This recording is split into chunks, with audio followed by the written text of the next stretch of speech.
रात बहुत गहरी हो चुकी थी। चारों तरफ सन्नाटा था, ऐसा सन्नाटा जिसमें इंसान अपने दिल की आवाज तक साफ सुन सकता है।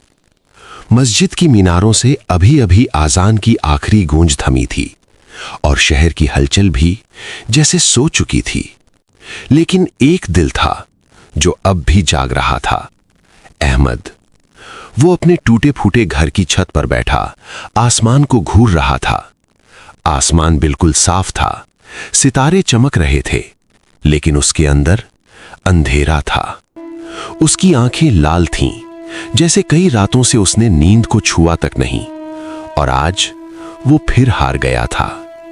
उसने धीरे से अपने हाथों को देखा, खुरदुरे, थके हुए।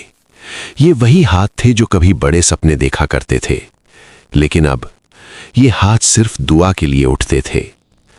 उसने कांपते हुए हाथ आसमान की तरफ उठाए। आवाज बहुत धीमी थी, मगर दर्द बहुत गहरा। या अल्लाह, मैं थक गया हूं। ये कहते ही उसकी आंखों से आंसू बहने लगे, एक एक आंसू जैसे उसके सीने में दबे हुए सालों के दर्द को बाहर ला रहा था।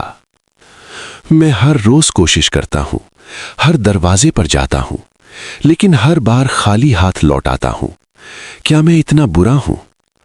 उसके शब्द टूट रहे थे, सांसें भारी हो रही थीं।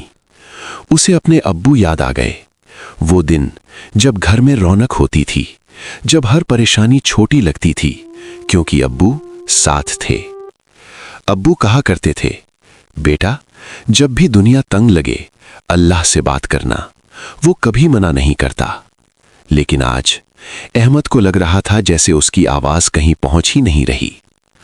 उसने गुस्से में छत की दीवार पर हाथ मारा और दर्द से कराह उठा, या रब, आखिर कब तक?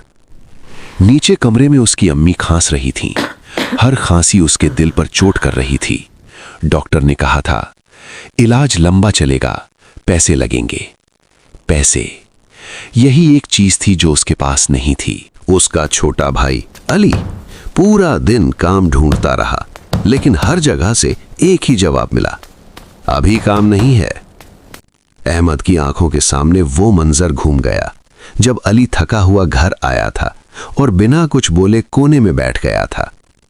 उस दिन पहली बार अहमद को लगा था कि वो एक भाई के तौर पर भी हार गया है। उसने आसमान की तरफ देखा और इस बार उसकी आवाज में शिकायत थी, क्या हम मुसलमान नहीं हैं? क्या हमने तुझ पर यकीन नहीं किया?